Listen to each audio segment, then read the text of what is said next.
Now yourself. You made this one. Mark's broken it. Speak loudly.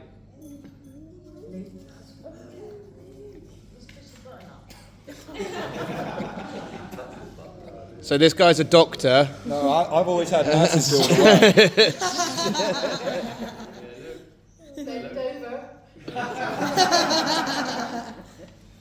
Ladies and gentlemen, my wife and I. Hey. My wife and I would like to thank you all for coming today. It means so much to spend this moment surrounded by all of our friends and family. I know some of you have travelled a long way to be here, driving for hours, catching flights, and I think Sean and Niall even got a ferry, so truly, thank you. This speech is predominantly a lot of thank you messages and a few gifts to those we haven't already given privately, so bear with me a little bit. Before we get into the meat of the speeches, where's our dapper page boy Ollie? Ollie. I've got a little thank you present which I know will keep you entertained. Oi. And thoroughly earned, I think you'll all agree, by upstaging this scruffy Grooms.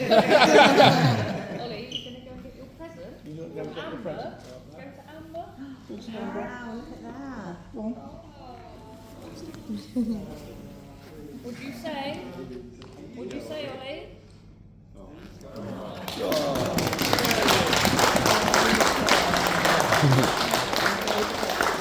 Then we have our witnesses. We have Christian, Amber's older brother, and we have Rod, my brother-in-law. Thank you for lending your signatures today. Please accept these tokens of thanks from us both. Oh. Yeah, sure.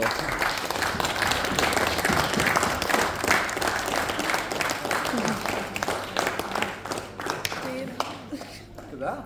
Spill. Jack Daniels.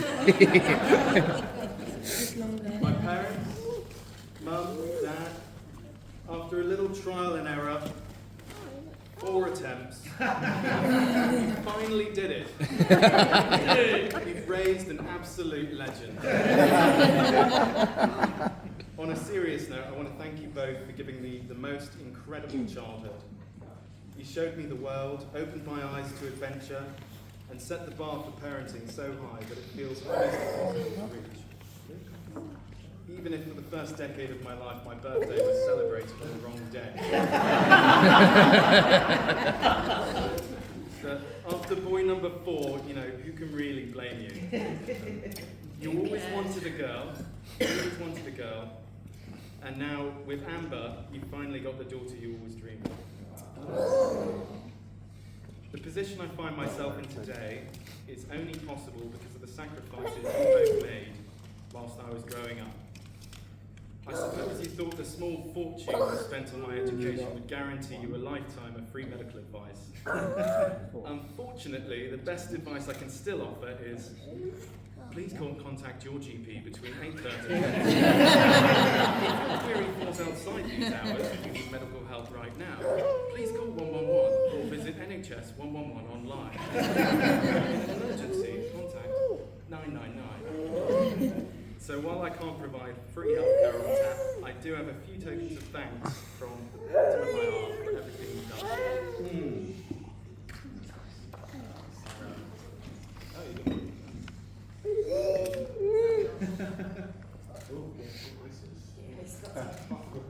Now to the groomsmen. My 3 big brothers, Matt, Luke, Josh, and then there's Alex, the brother I got to choose. For those of you that don't know them, Matt is the one in the boot. He'll likely tell you it's some sort of sports injury or he was dancing to some banger like Mr. Brightside, but he was really dancing to a song called Pink Pony Club. It's not really the kind of war story he was hoping for. Alex is the one that looks like Lenny Kravitz if he took up powerlifting. Though to be fair, he actually plays guitar a little bit better than Lenny Kravitz. We met at school, survived being roommates, and ever since he's been the kind of friend who gets you into trouble, but also somehow gets you out of it. So. Luke is the one who probably looks the most like me. Only slightly older, debatably wiser, and undeniably less handsome. And then there's Josh, my best man. He's looking really sharp tonight, but don't be fooled. This is the same guy who organised my stag. He spent months convincing me I'd be wearing a tutu, and then somehow let me off the hook. Josh, you've been loyal, brilliant, endlessly patient. So just remember all these nice things I've just said about you before you change. I think I need to change the speech. These guys have been my brothers, my drinking partners, my therapists, and occasionally, my very worst influences. I can honestly say I wouldn't be half the man I am today without them, and definitely wouldn't have half the embarrassing stories either. The bridesmaids. You all look absolutely stunning in green today. Amber's best friend and maid of honour, Kaylee, is nothing if not protective. During the hen party, she FaceTimed me. I'm at home watching Netflix or something. I'm getting FaceTimed by Kaylee to warn me that if I ever hurt Amber, she'd personally bury me under her patio. So if I ever go missing, this is the place to start digging. But don't worry, Kaylee. The promises I've made to Amber today extend to you. So with any luck, I'll never end up under your patio. Now, organising a hen party for the queen of organisation was no small feat. So, a huge round of applause for Kaylee. You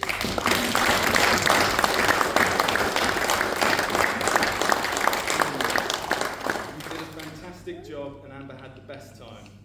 Now, Amber has the pressure of returning the favour for you at your wedding next year.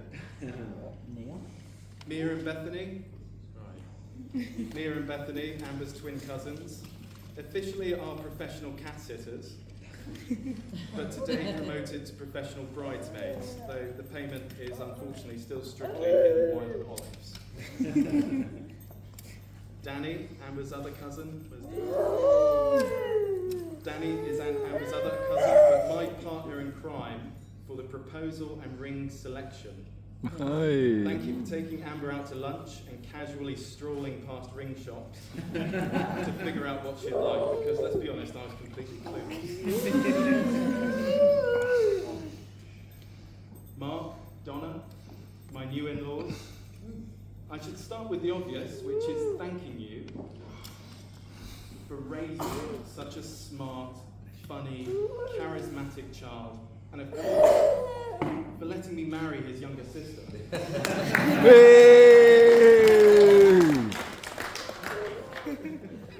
You welcomed me with open arms and thankfully a generously large glass of wine.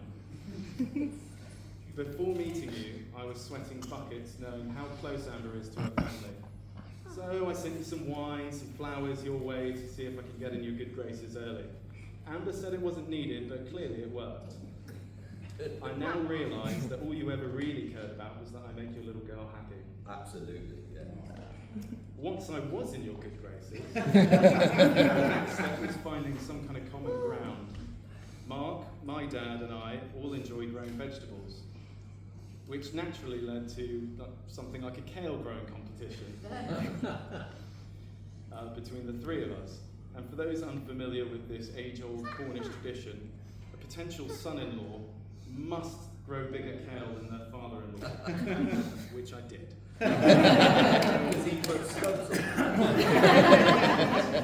I read every kale book I could find, and I can confidently say I never want to see kale again. Last year, Amber and I moved into our own house. Tactically, it's only about 5 minutes stroll from Mark and Donna, so we can enjoy cheap future childcare, free haircuts, Donna's magic with the clippers, hence why I look so fantastic today. And of course, the occasional raid on your wine and Donna's delicious Sunday roast, and quiche and stew. When we first moved in, the house was a bit of a sad husk, but with Mark's know-how, it's now a home. He oversaw the driveway extension, tree removals, chimney repairs, and even a greenhouse construction. All those kind of callous forming jobs I probably would have spent years planning. Actually, sorry Mark, I don't know if this is the right time, but winter's coming. We've been talking about a log burner.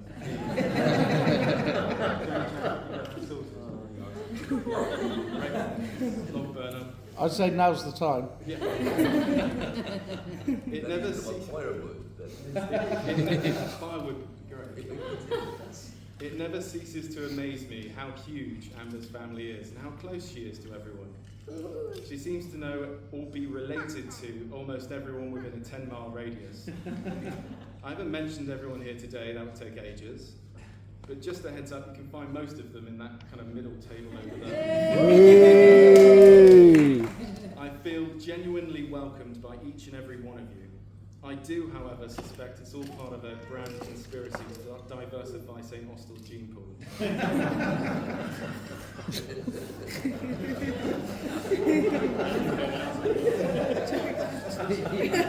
I decided to propose to Amber, I didn't know how to ask permission from the two of you. So I decided to deliver the ring to your house in order to force the situation. Seeing Donna open it up, have a look at the ring, try it on, and her face lighting up, I knew I'd made the right decision. And Mark didn't say no, so...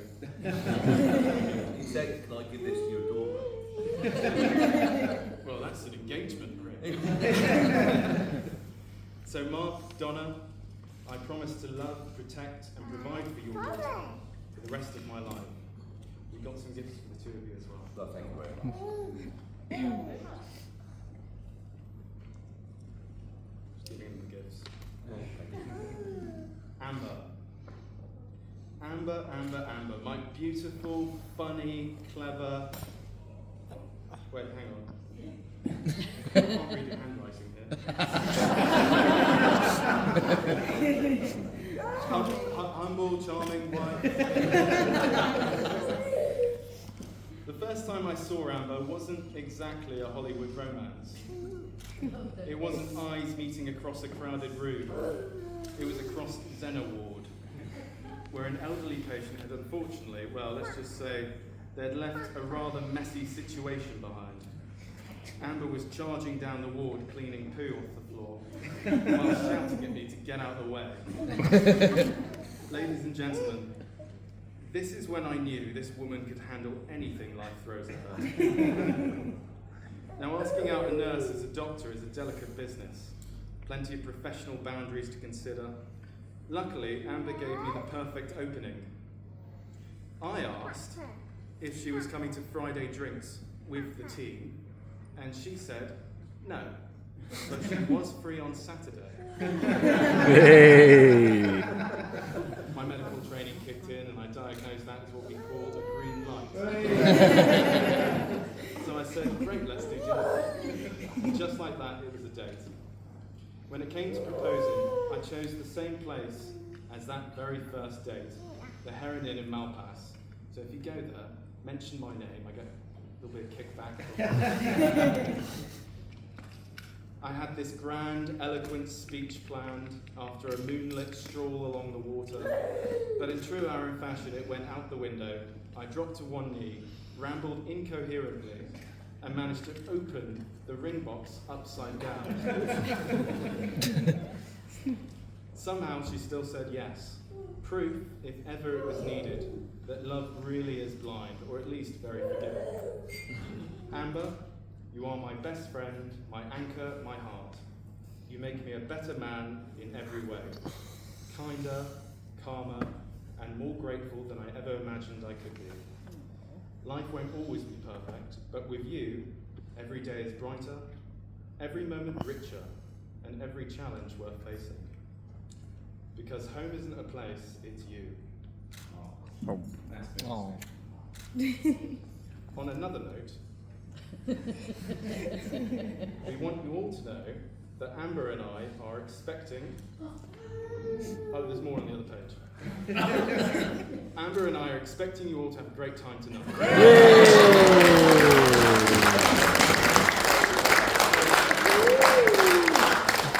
Ladies and gentlemen, if you can raise cello. To my beautiful bride, who not only stole my heart, but also proved from our very first meeting that she can handle any mess, poo and all. Here's to a lifetime of love, laughter, and hopefully far fewer messes to clean up after me. Cheers. Cheers. Well done, Aaron.